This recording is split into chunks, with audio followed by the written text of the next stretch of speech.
One Morning in Maine by Robert McCloskey. Read aloud by Big Papa Scott. One morning in Maine, Sal woke up.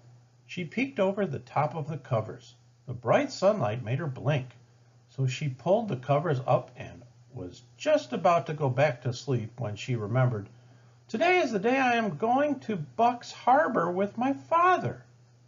Sal pushed back the covers, hopped out of bed, put on her robe and slippers, and hurried out into the hall. There was little Jane, just coming out of her room. Sister Jane had wiggled out of her nightie, so Sal helped her put on her robe and slippers. "You don't want to catch cold and have to stay in bed, Jane, because this morning we are going to Buck's Harbor," Sal reminded her sister. Together, they went into the bathroom to get ready for breakfast. Sal squeezed out toothpaste on Sister Jane's brush and said, "Be careful, Jane, and don't get it in your hair." Then she squeezed out some toothpaste on her own brush, and when she started to brush her teeth, something felt very strange. One of her teeth felt loose. She wiggled it with her tongue. Then she wiggled it with her finger. "Oh dear," thought Sal, "this cannot be true." Standing on the stool, she looked in the mirror and wiggled her tooth again. Sure enough, it was loose. You could even see it wiggle.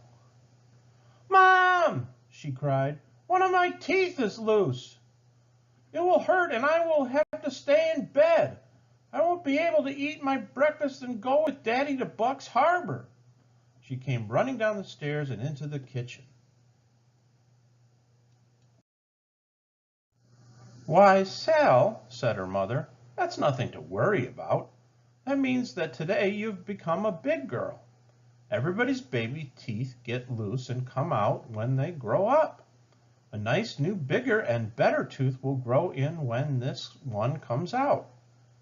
Did your baby teeth get loose and come out when you grew into a big girl?" Sal asked her mother. "Yes," she answered. "And then these nice large ones grew in. When Penny grew to be a big dog, his puppy teeth dropped out too." "And will Jane's get loose too?" asked Sal.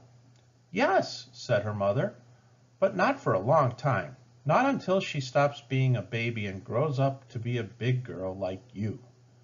Jane is so young that she hasn't even grown all her baby teeth yet. Now let's go upstairs and brush our hair and get dressed for breakfast."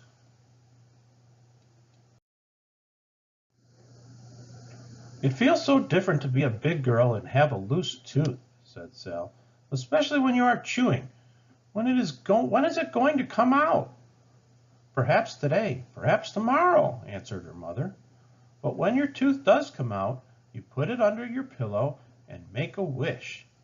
And your wish is supposed to come true." "I know what I'm going to wish for," said Sal. "A nice cold chocolate." "But you mustn't tell anybody your wish, or it won't come true," cautioned her mother. "It's supposed to be a secret wish. Now finish your milk, Sal. Then you can go out on the beach and help your father dig clams for lunch." "I'm a big girl, and I can help him dig a lot of clams fast," said Sal.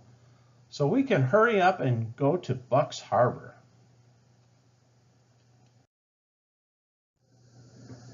After breakfast, when Sal went out to help her father, she saw a fish hawk flying overhead, carrying a fish. "I have a loose tooth," Sal called up to the fish hawk. The fish hawk flew straight to her nest on top of a tree without answering. She was too busy feeding breakfast to her baby fish hawk. Sal wondered for a moment if the baby fish hawk had any teeth to chew his breakfast. Then she started on down towards the beach where her father was digging clams. When she came near to the water, she saw a loon. "I have a loose tooth," Sal called to the loon, "and today I have started to be a big girl." The loon didn't say anything, but kept swimming in circles. Then he ducked his beak in the water and snapped out a herring. Then he swallowed it whole without a single chew. Perhaps loons don't have teeth, thought Sal, and she was just turning to go on her way when a seal poked his head up out of the water. "I have a loose tooth," Sal said to the seal, and the seal, being just as curious as most seals, swam nearer to have a good look. "See?" said Sal as she walked closer, right down onto the slippery seaweed at the water's edge. The seal swam nearer, and Sal was stooping nearer when... Oops! She slipped on the seaweed and fell. Kasploosh! The seal disappeared beneath the water, and the loon laughed. "Hoo, hoo, hoo, hoo, hoo, hoo!" Sal wasn't hurt a bit, so she laughed too, and she got up carefully and started on down the shore to help her father dig clams.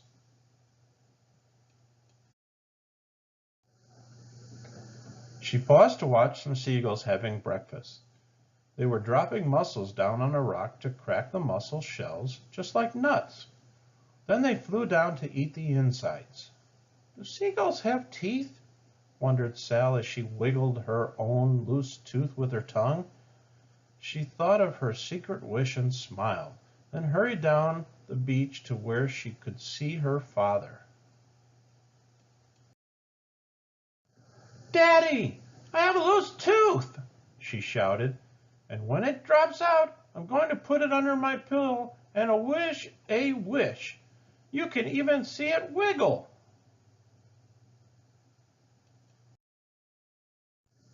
Her father stopped digging clams to watch while Sal wiggled her tooth for him. "You're growing into a big girl when you get a loose tooth," he said. "What are you going to wish for when it drops out?" "I can't tell you that," said Sal solemnly, "because it's supposed to be a secret wish." "Oh, yes, so it is," her father agreed. "May I help you dig clams?" Sal asked. "I'm almost finished," he replied, "but you can help if you like. First, you must take off your shoes and socks and roll up your pants too so that they won't get all wet and muddy."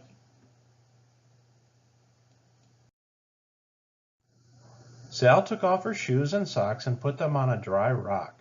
She rolled up her pants and waded into the muddy gravel to help her father. He dug in the mud with his clam rake, and then they looked carefully and felt around in the muddy hole for clams. "I found a tiny baby one," said Sal. "You certainly did," said her father, "but it's too small. We just keep the large ones, like this. Let's put the baby clam back in the mud so he can grow to be a big clam someday." "He is such a baby clam, and I guess he is too small," she agreed. "I guess he isn't even big enough to have all his baby teeth," said Sal, placing the tiny clam tenderly back in the mud. "Clams don't have teeth," grunted her father, digging another rakeful of mud.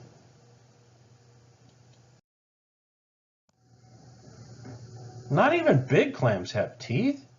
asked Sal. "Not even big clams," her father assured her. "Do baby fish hawks and big fish hawks have teeth?" asked Sal. "No," said her father. "Do loons have teeth?" she asked. "And gulls?" "Nope."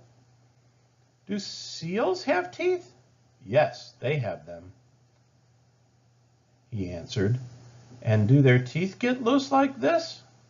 asked Sal, opening her mouth to show her loose tooth. "Ow!" she said with great surprise. She felt with her tongue, and she felt with her muddy fingers. "Why, it's gone!" she said sadly, feeling once more just to make sure. The loose tooth was really and truly gone. The salty mud from her fingers tasted bitter, and she made a bitter-tasting face that was almost a face like crying. "Did you swallow it, Sal?" her father asked with a concerned smile. "No," she shook her head sadly. "I was too busy asking to do any swallowing. It just dropped itself out. It's gone, and I can't put it under my pillow and make my wish come true." "That's too bad," her father sympathized. "But you are growing into a big girl, and big girls don't cry about a little thing like that. They wait for another tooth to come loose and make a wish on that one."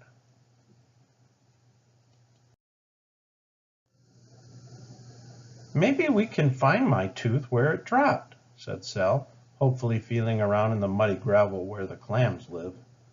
Sal's father helped her look, but the muddy tooth looked so much like a muddy pebble, and a muddy pebble looked so much like a muddy tooth, that they hunted and hunted without finding it.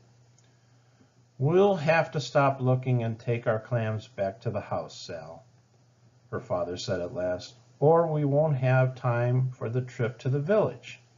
He washed off the clams in the clean salt water of the bay, and Sal reluctantly stopped looking and waded in to wash the mud from her feet and hands.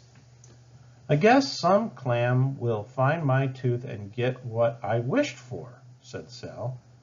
"If we come back here tomorrow and find a clam eating a chocolate ice cream cone, why, we'll have to take it away from him and make him give my tooth back, too," she said. While Sal put on her socks and shoes, her father packed seaweed around the clams to keep them moist and fresh. "Now, let's hurry back to the house," he said, "and in a few minutes we'll be on our way to Buck's Harbor in the boat to get milk and groceries." "Okay," Sal answered, scrambling to her feet. She gave one last look at the muddy place where she lost her tooth and then started walking back along the shore with her father. She walked along slowly, looking at her feet so that her father could not see her face, in case it looked almost like crying. "Oh, see what I've found!" she exclaimed, stooping to pick up a feather. "It's a gull's feather," said her father, pausing for Sal to pick it up. "Did a gull lose it? Will another feather grow in where this one dropped out?" asked Sal. "Yes, Sal, that's right," answered her father. "Maybe seagulls put dropped out feathers under their pillows and wish secret wishes," Sal suggested. "Seagulls don't have pillows, but I suppose they can make wishes," her father said. "Then I'll make my wish on this feather," Sal decided. "Perhaps the seagull has already made a wish on that feather, and the wish is used up," suggested her father. "Oh, no," Sal said definitely. "He didn't. You see, I guess because he was too busy flying and not looking back. He didn't notice it was loose when he brushed his feathers this morning, so he didn't expect it would drop out. He doesn't even know it's gone," she convinced herself. She closed her eyes tight and wished her secret wish. When they reached home, Sal's mother and sister Jane were waiting with a box of empty milk bottles to return to the store and a list of things to buy. "I'll have a nice clam chowder ready for your lunch when you get back," said Sal's mother, waving goodbye. "I'll take good care of Jane," Sal promised. "I'm a big girl and I can watch so she doesn't tumble into the water." Sal and Jane and their father went down to the shore and got aboard the boat. Sal and Jane put on their life preservers while their father prepared to start the outboard motor. He pulled and he pulled on the rope to start it, but the outboard motor just coughed and sputtered and wouldn't start.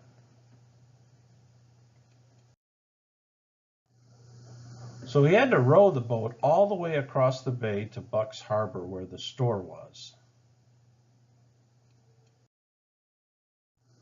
The harbor was full of boats, and Sal's father rowed their boat along them, up to the landing, and tied it so it would not drift away while they were at the store.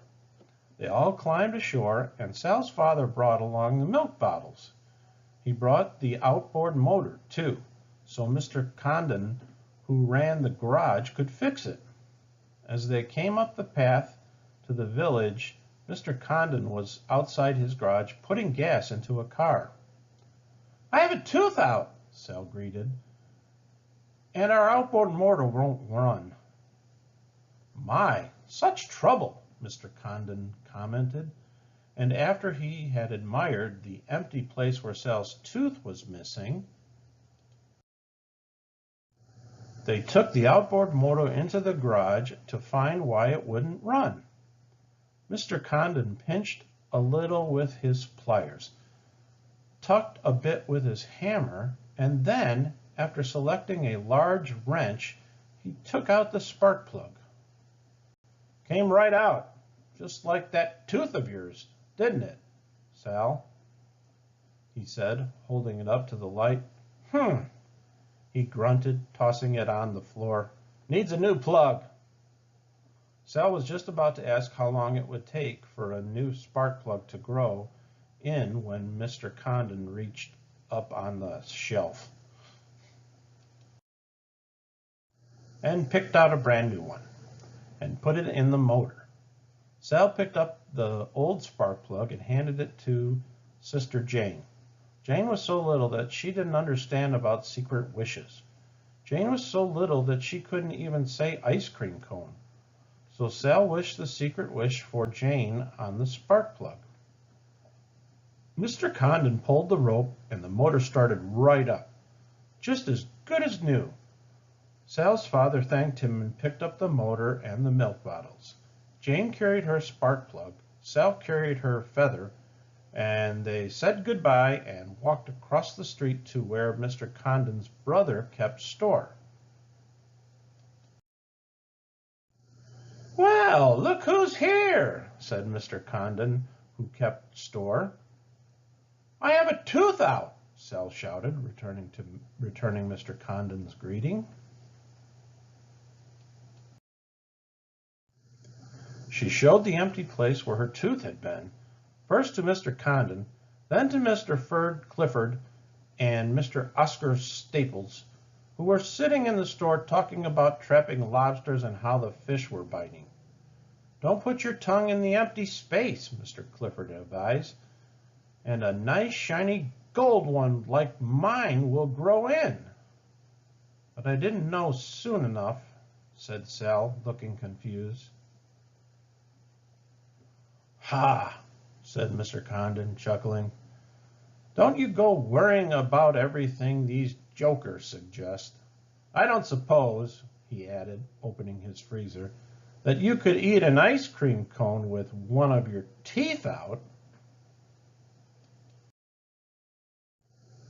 "Oh, yes, I could," said Sal, "and it's supposed to be chocolate." "And this little lady?" he questioned, turning to Jane. "Hers is supposed to be vanilla, so the drips won't spot. And you'd better push it in together tight so it won't drop off." Sal dictated, but she's still almost a baby and doesn't even have all her first teeth. After Mr. Condon had put the groceries and milk in the box, they thanked him once more and waved goodbye. They walked down the path to the harbor and down the runway to the float where their boat was tied. They all climbed aboard, carrying the outboard motor and a box of milk and groceries, the feather, the spark plug, and the ice cream cones. While their father fastened the outboard motor to the boat, Sal and Jane finished their ice cream cones. "I want more," Jane demanded. "Silly," exclaimed Sal. "Our wishes are all used up." Then she remembered that she was growing up, and just like a grown-up, she said, Besides, Jane, 2 ice cream cones would ruin your appetite. When we get home, we're going to have clam chowder for lunch. The end. Please like and subscribe. Check out the toys and gifts in the description.